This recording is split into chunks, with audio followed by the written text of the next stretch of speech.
اس آیت مبارکہ میں تربیت کی جا رہی ہے اور بتایا جا رہا ہے کہ اہل ایمان ایک جان کی طرح ہیں۔ جب حضرت عائشہ رضی اللہ تعالیٰ عنہا پر الزام تراشی کی گئی تو اللہ تعالیٰ کہتے ہیں تم نے اپنے اوپر قیاس کرتے ہوئے فوراً اس کی تردید کیوں نہیں کی اور اسے بہتان صریح کیوں قرار نہیں دیا؟ لولا جاءوا علیہ باربعۃ شہداء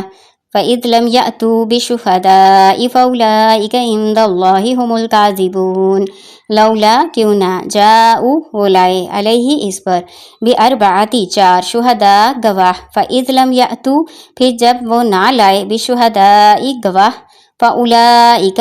بس یہی وہ لوگ ہیں عند اللہ اللہ کے نزدیک هم الكاذبون وہ جو جھوٹے ہیں۔ اللہ تعالیٰ کہہ رہے ہیں کہ یہ لوگ چار گواہ کیوں نہیں لے کر آئے؟ اس میں بتایا گیا کہ اس بہتان تراشی پہ انہوں نے ایک گواہ بھی پیش نہیں کیا، جبکہ بہتان لگانے کے لیے چار گواہ ضروری تھے۔ اس کے باوجود ان بہتان تراشوں کو جھوٹا نہیں کہا۔ یہی وجہ ہے کہ ان آیات کے نزول کے بعد حضرت حسان، حضرت مستہ اور حمنہ بنت جہش رضی اللہ تعالیٰ عنہم کو حد قذف لگائی گئی۔ وَلَوْلَا فَضْلُ اللَّهِ عَلَيْكُمْ وَرَحْمَتُهُ فِي الدُّنْيَا وَالْآخِرَةِ لَمَسَّكُمْ فِي مَا أَفَضْتُمْ فِيهِ عَذَابٌ عَظِيمٌ۔ ولولا اور اگر نہ فضل اللہ فضل ہوتا اللہ کا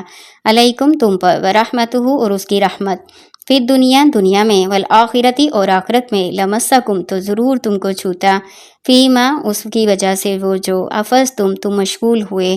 فی ہی اس میں عذاب عظیم عذاب بڑا۔ اللہ تعالیٰ کہہ رہے ہیں کہ اگر اللہ تعالیٰ کا فضل و کرم نہ ہوتا دنیا میں اور آخرت میں تو یقیناً جس بات کے تم نے چرچے شروع کر رکھے تھے، جس بات کو تم نے مشہور کر دیا تھا، اس کی وجہ سے تمہیں سخت عذاب ہوتا۔ اذ تلقونه بألسنتكم وتقولون بأفواهكم ما ليس لكم به علم وتحسبونه هينا وهو عند الله عظيم۔ اس جب تلقونه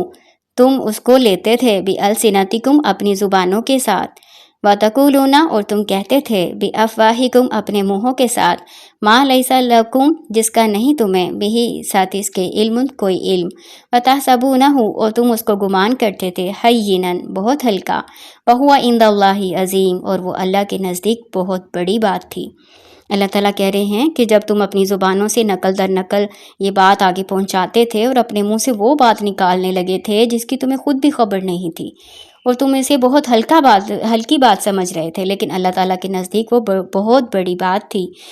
اللہ تعالیٰ کہہ رہے ہیں کہ جب تم اپنے منہ سے وہ بات نکالنے لگے تھے جس کی تم کو بھی خبر نہیں تھی، اور یہ بات جس کو تم نہایت ہلکا سمجھ رہے تھے اللہ تعالیٰ کے نزدیک یہ بہت بڑی بات تھی، کیونکہ یہ معاملہ براہ راست رسول اللہ صلی اللہ علیہ وآلہ وسلم کی عزت و آبرو کا تھا، لیکن تم نے اسے قرار واقعی اہمیت نہیں دی اور اسے اتنا ہلکا سمجھا۔ اس سے یہ سمجھانا بھی مقصود ہے کہ محض آبرو ریزی ہی بڑا جرم نہیں ہے جس کی حد 100 کوڑے یا رجم ہے، بلکہ کسی کی عزت آبرو پر اس طرح حملہ کرنا اور کسی خاندان کی تذلیل و اہانت کا سر و سامان کرنا بھی اللہ کے نزدیک بہت بڑا گناہ ہے، اسے ہلکا ہرگز نہ سمجھو۔ اسی لیے آگے پھر مزید تاکید کرتے ہوئے کہا کہ تم نے یہ سنتے کیوں، جب یہ بات سنی تھی اس وقت ایسی بات منہ سے نکالنا بھی لائق نہیں تھی، تمہیں یہ کہنا چاہیے تھا کہ یہ یقیناً بہت بڑا بہتان ہے۔ اسی لیے امام مالک فرماتے ہیں کہ جو نام نہاد مسلمان حضرت عائشہ رضی اللہ تعالیٰ عنہ پر بے حیائی کا الزام عائد کرے وہ کافر ہے، کیونکہ وہ اللہ اور قرآن کی تکذیب کرتا ہے۔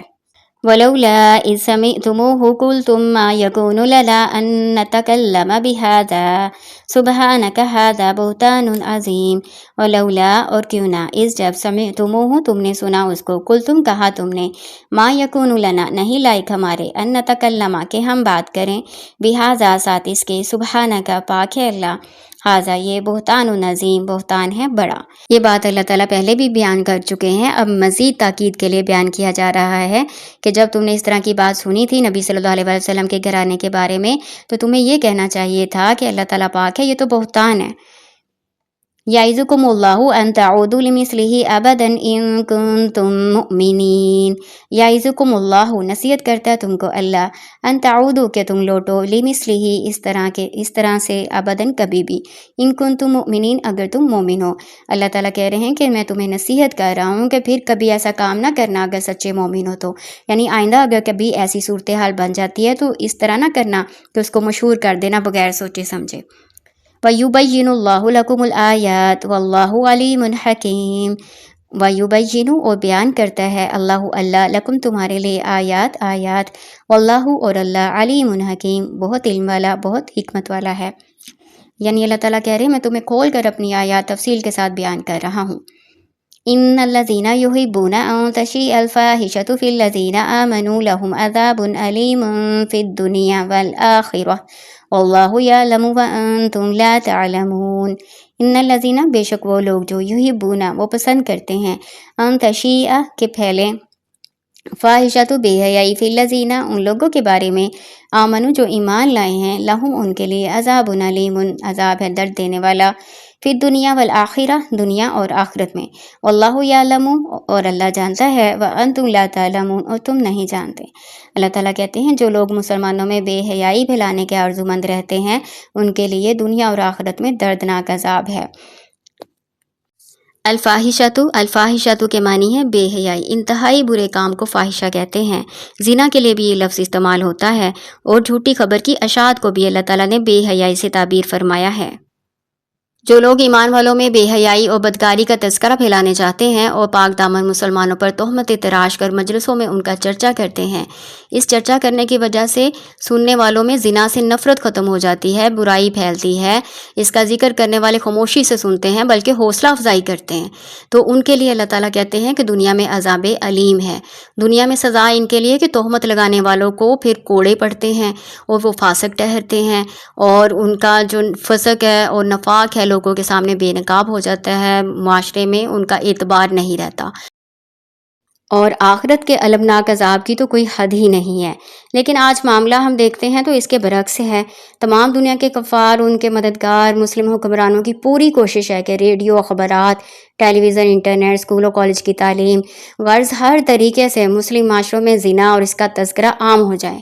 ایک آدھ ملک کے سوا کسی ملک میں نہ زنا کی حد نافذ ہے، نہ بہتان کی سزا ہے۔ نتیجہ اس کا یہ ہے کہ دشمنوں کا خوف، قتل و غارت، بد امنی، دباؤ اور نئی سے نئی بیماریاں عذاب علیم کی صورت میں سامنے آ رہی ہیں، اور قیامت کا عذاب علیم تو ابھی باقی ہے۔ اللہ تعالی ہم سب کو توبہ کرنے کی توفیق عطا فرمائے، آمین۔ ولولا فضل اللہ علیکم ورحمتہ وان اللہ رعوف رحیم۔ ولولا اور اگر نہ فضل اللہ فضل اللہ کا علیکم تم پر ورحمتہ اور رحمت اس کی وان اللہ اور بے شک اللہ تعالی رعوف رحیم بہت مشفق بہت رحم کرنے والا ہے۔ اس آیت مبارکہ میں اللہ تعالیٰ کہہ رہے ہیں کہ یہ جو کام تم نے کیا ہے، یعنی بے حیائی کی بات کو تردید کیے بغیر اس کو آگے پھیلایا ہے، یہ اتنا بڑا گناہ ہے کہ اللہ تعالیٰ تمہیں اپنی عذاب کی گرفت میں لے لیتا، لیکن یہ اللہ تعالیٰ کا محض فضل ہے اور اس کی شفقت ہے، رحمت ہے کہ اللہ تعالیٰ نے تمہارے اس جرم عظیم کو معاف کر دیا، کیونکہ اللہ تعالیٰ بہت مشفق ہے اور بہت مہربان ہے۔